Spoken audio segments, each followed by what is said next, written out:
Hello dear students, good evening. आज हम सभी लोग एक महत्वपूर्ण टॉपिक पाचन तंत्र पर डिस्कस करेंगे। कई कमेंट्स में हमें वीडियोस के लिए रिक्वेस्ट किया गया था विद्यार्थियों द्वारा कि क्लास 10th का पाचन तंत्र पढ़ा दीजिए। तो आज के लेक्चर हम क्लास 10th और क्लास 11 की दृष्टि से अति महत्वपूर्ण है और जिसे हम पाचन तंत्र या ह्यूमन डाइजेस्टिव सिस्टम पर डिस्कस करेंगे।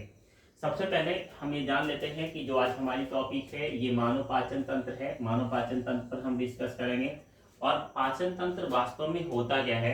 देखो, पाचन और तंत्र ये दो शब्द हैं जो दो शब्दों से मिलकर पाचन तंत्र बना हुआ है। फर्स्ट तो पाचन और दूसरा तंत्र। पाचन मतलब होता है डाइजेशन करना एंड तंत्र मतलब होता है जब मेनी ऑर्गन्स, बहुत सारे अंग एक साथ मिलकर वह पाचन का कार्य करे तो उसे हम पाचन तंत्र कहते हैं। पाचन तंत्र वास्तव में है क्या? तो पाचन तंत्र हमारी बॉडी में एक कैनाल में पाया जाता है, एक ट्यूब में पाया जाता है जिसको हम एलिमेंट्री कैनाल कहते हैं। हिंदी में इस कैनाल को आहार नाल कहा जाता है, यानी यह आहार नाल होती है। तो मानव के शरीर में एक लगभग 21 से 22 फीट लंबी, यानी 21 टू 20 फीट लॉन्ग एक लंबी सी नलिका पाई जाती है जो फर्स्ट ओपनिंग पोस्टीरियरली यानी आगे की तरफ एंटीरियरली माउथ में और पोस्टीरियरली एनस में ओपन होती है। इसी कैनाल को हम एलिमेंट्री कैनाल कहते हैं या आहार नाल कहते हैं। वेरी सिंपल, हमारा पाचन तंत्र एक नलिका में व्यवस्थित है जिसको हम आहार नाल या एलिमेंट्री कैनाल कहते हैं। इसकी जो टोटल लंबाई है लगभग 21 से 22 फीट के करीब होती है।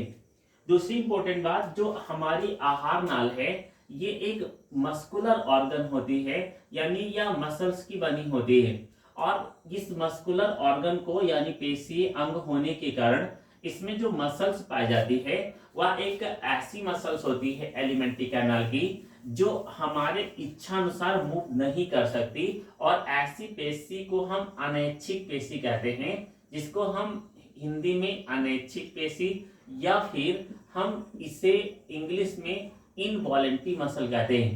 ध्यान रखना जो बात मैं बोल रहा हूं, यानी मैंने आपको एक बात बताई कि हमारी बॉडी में एक नलिका है जो लगभग 21 से 22 फीट लॉन्ग है।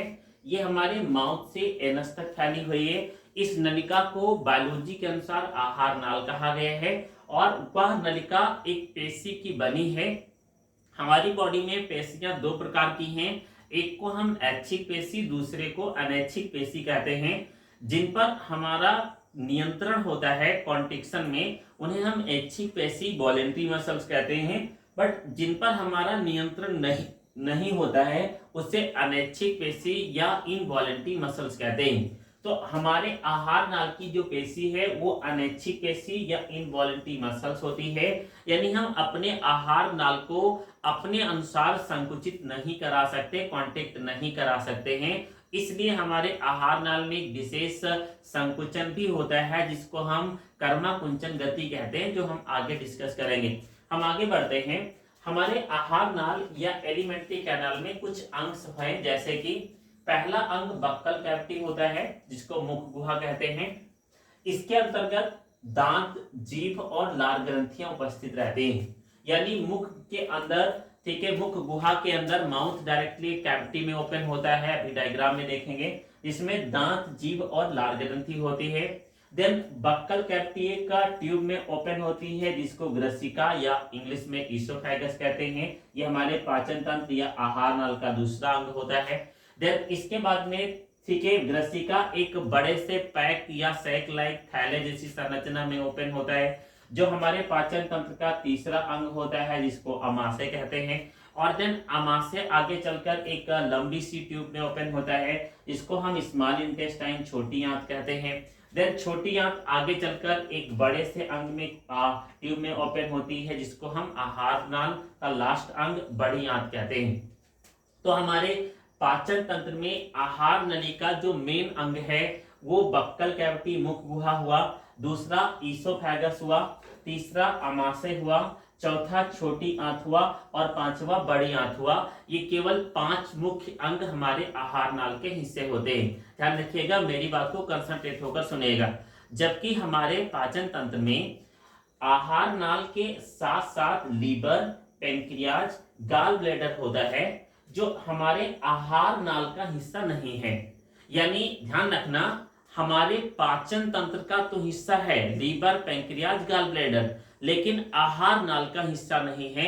यानी जो माउथ से ओपन होकर एक ट्यूब एनस तक गई है, उस ट्यूब के बाहर होता है, जबकि पाचन में सहायता करता है, पाचन में फंक्शन करता है, इसलिए पाचन तंत्र का हिस्सा है, लेकिन पूरी आहार नाल का हिस्सा नहीं होता है। ये बात आपको समझनी चाहिए। हमारी आहार नाल में मुख गुहा, ग्रसिका, आमाशय, छोटी आंत और बड़ी आंत आता है, जबकि पेंक्रियाज, गाल ब्लैडर और ठीक है लीवर ये हमारे आहार नाल का हिस्सा नहीं होता है, फिर भी पाचन करता है। तो हमें पूरे पाचन तंत्र में एक एक करके बक्कल कैविटी, ग्रसिका, आमाशय, छोटी आंत, बड़ी आंत, लीवर, पेंक्रियाज, गाल ब्लैडर को डिस्कस करना है। एक एक करके हम पढ़ेंगे, कोई जल्दबाजी नहीं है। आज का जो लेक्चर है ये हम केवल पाचन तंत्र का डायग्राम आपको समझाना चाहते हैं कि वास्तव में पाचन तंत्र है क्या। आइए पाचन तंत्र के डायग्राम की तरफ चलते हैं। सबसे पहले हमने जो डायग्राम बना रखा है, इस डायग्राम को आप स्क्रीनशॉट लेकर रिवाइज करेंगे, क्योंकि पाचन तंत्र का केवल डायग्राम बनाना ही बोर्ड एग्जाम के लिए 2.5 नंबर का पूछा जाता है। तो आप इसे बार बार रिवाइज करेंगे तो अच्छे से बनाना आ जाएगा। सबसे पहले हम पाचन तंत्र का फर्स्ट ऑर्गन बात करें तो माउथ होगा, जो चारों तरफ एक लिप से सराउंडेड होता है। आगे चलकर ये एक कैविटी में ओपन होता है, इस कैविटी को बक्कल कैविटी या मुख गुहा कहते हैं। जैसे this is the mouth open into a cavity, this is known as the buccal cavity. यह एक बक्कल कैविटी होगी और इसी कैविटी के अंदर सलाइवरी ग्लैंड 3 पेयर्स, 3 जोड़ी, सबमैंडिबुलर, सबलिंगुअल और पैरोटिड ग्लैंड के रूप में। इसी के अंतर्गत दांत, ठीक है, 4 प्रकार के, इंसाइजर, कैनाइन, प्रीमोलर, मोलर। और इसी के अंतर्गत एक टेस्ट ऑर्गन जो हमारे टेस्ट का पता लगाता है, this is known as the tongue. यानी जीभ, दांत और लार ग्रंथियां हमारे बक्कल कैविटी में पाई जाती हैं। पाचन तंत्र में बक्कल कैविटी के ऊपर एक कीट लाइक भाग होता है जिसको हम फैरिंक्स कहते हैं, जो जनरली श्वसन तंत्र का हिस्सा है, श्वास गुहा कहलाता है, जिसको हम श्वसन तंत्र में डिस्कस करेंगे। बक्कल कैविटी आगे चलकर, ठीक है, एक लंबी सी ट्यूब में ओपन होती है, जो आगे तो बक्कल कैविटी को कनेक्ट करती है और पीछे थैलेनुमा पैक लाइक स्ट्रक्चर को कनेक्ट करती है, जिसको हम ईसोफेगस कहते हैं। ईसोफेगस की 2 विशेषता है, आपके ब्रेन में अभी रहनी चाहिए। कि पहली विशेषता ये कि हमारी ग्रसिका के अंदर कोई पाचक अंग नहीं पाया जाता, इसलिए इसके अंदर कोई डाइजेशन नहीं होता और इसके अंदर किसी भी प्रकार का कोई एब्जॉर्प्शन नहीं होता। बस ये केवल हमारे भोजन को आमाशय तक भेजने का कार्य करती है। यानी बक्कल कैविटी आगे चलकर एक ट्यूब में ओपन होती है जिसको ईसोफेगस कहते हैं। इसमें ना तो कोई पाचन होता है, ना तो कोई एब्जॉर्प्शन होता है, केवल ये आमाशय में भोजन को भेजने का कार्य करते हैं। बक्कल कैविटी ईसोफेगस में, और ईसोफेगस आगे चलकर एक बड़े से पैक लाइक स्ट्रक्चर में ओपन होता है। ये जो आपका अंग दिखाई दे रहा है, दिस पैक लाइक और sac like structure is known as stomach, या हम इसे आमाशय कहते हैं।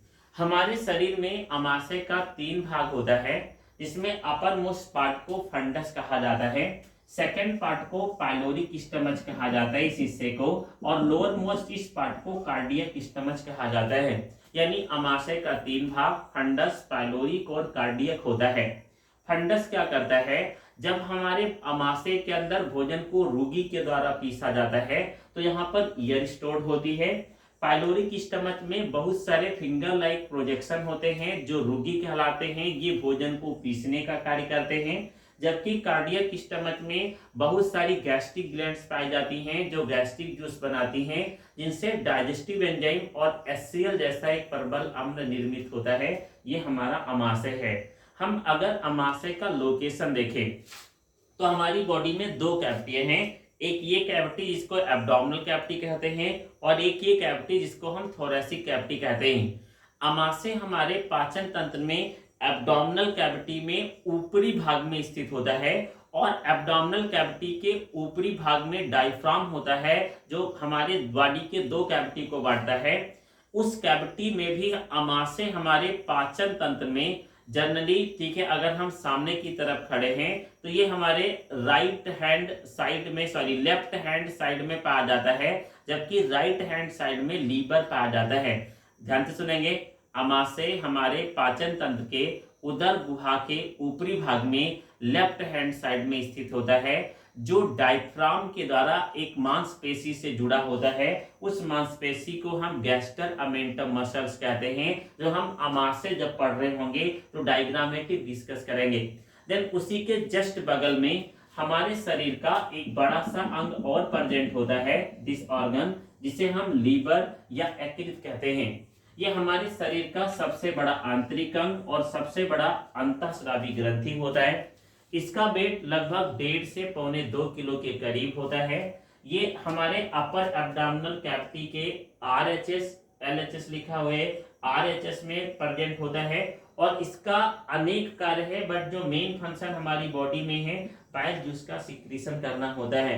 इसके अलावा ये ग्लाइकोजन बनाता है, ग्लूकोज से ग्लाइकोजेनेसिस करता है, फैट लिपिड को ग्लाइकोजन में कन्वर्ट करता है, ग्लाइकोलाइसिस करता है, ये हिपैरिन प्रोटीन बनाता है, ये अमोनिया को यूरिया में कन्वर्ट करता है, अमोनिफिकेशन करता है, ये हमारी बॉडी में बीटा कैरोटीन का यूज करके विटामिन ए का फॉर्मेशन करता है, ये ए डी ई के जैसे विटामिन को स्टोर भी करता है। तो इसके अनेक सारे कार्य होते हैं जिनको हम लीवर पढ़ने के दौरान डिस्कस करेंगे, और ये हमारे शरीर के एक महत्वपूर्ण पाचक अंग भी होता है। देन उसके बाद में हम आगे बढ़े तो स्टमच आगे चलकर इस सी शेप स्ट्रक्चर में ओपन होता है, जो छोटी आंत का पहला हिस्सा होता है। इस छोटी आंत के पहले हिस्से को डियोडिनम या ग्रहणी कहते हैं, जिसमें ध्यान रखना कई organ pancreas, liver, gall bladder, stomach collectively open होते हैं, जो हम नेक्स्ट जब पैंक्रियाज डिस्कस कर रहे होंगे तब डिस्कस करेंगे। ग्रहणी आगे चलकर छोटी आंत के दूसरे हिस्से जजिनम में ओपन होती है और देन वह तीसरे हिस्से इलियम में ओपन होती है।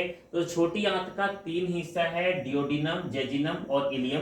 देखेंगे, दिस इज द डियोडिनम, देन ये वाला हिस्सा जजिनम कहलाएगा और लास्ट हिस्सा इलियम कहलाता है। ये 3 हिस्से छोटी आंत की संरचना का निर्माण करते हैं। हम डीप डिस्कस एक एक टॉपिक में करेंगे। देन इसके अलावा अगर हम अमाशय के जस्ट नीचे देखें तो एक लीफ लाइक ऑर्गन प्रेजेंट होता है। इस लीफ लाइक ऑर्गन को पैंक्रियाज कहते हैं। ये मिक्स ग्लैंड भी होता है, जो एक्सोक्राइन और इंडोक्राइन यानी अंतःस्रावी बहिःस्रावी दोनों ग्रंथि की तरह कार्य करता है और ये हार्मोन एंजाइम दोनों को सीक्रेट करता है। इसके नीचे आते हैं तो बड़ी आंत का पहला हिस्सा ओपन होता है। इस बड़ी आंत के पहले हिस्से को सीकम कहा जाता है। दोनों तरफ एक बड़ा सा हिस्सा ओपन होता है जिसको हम कॉलन कहते हैं, और देन बड़ी आंत का लास्ट हिस्सा बड़ा सा ओपन होता है जिसको रेक्टम या मलाशय कहते हैं। यानी बड़ी आंत के 3 भाग पाए जाते, सीकम, कॉलन और रेक्टम। कॉलन वाले हिस्से पर एक फिंगर लाइक प्रोजेक्शन पाया जाता है जिसको हम वर्मीफॉर्म अपेंडिक्स या फिर क्रीम रूप परसेसिका कहते हैं। ये हमारे पाचन तंत्र में कोई कार्य नहीं करता, जबकि ये शाकाहारी जीवों के अंदर सेलुलोज एंजाइम बनाता है और हमारे शरीर का यह एक अवशेषी अंग होता है। रेक्टम आगे चलकर एक ओपनिंग की थ्रू बाहर खुलता है जिसको हम गुदा द्वार या एनस कहते हैं। तो ये एक हमारा पाचन तंत्र है जिस पर हम आज के लेक्चर में केवल डायग्राम और आहार नाल पर डिस्कस कर रहे हैं। नेक्स्ट लेक्चर में हम एक एक करके पढ़ेंगे। शुरुआत बक्कल कैविटी से करेंगे और 3 से 4 लेक्चर में मानव के पूरे पाचन तंत्र पर डिस्कस करेंगे। उम्मीद कर रहा हूँ कि आपको ये डायग्राम समझ में आ गया होगा। ये डायग्राम आप अच्छे से बना लेंगे और रिवीजन कर लेंगे। नेक्स्ट लेक्चर में हम बक्कल कैविटी से शुरुआत करेंगे। वीडियो पसंद आती है, समझ में आता है तो कृपया लाइक करें, शेयर व सब्सक्राइब करें। धन्यवाद।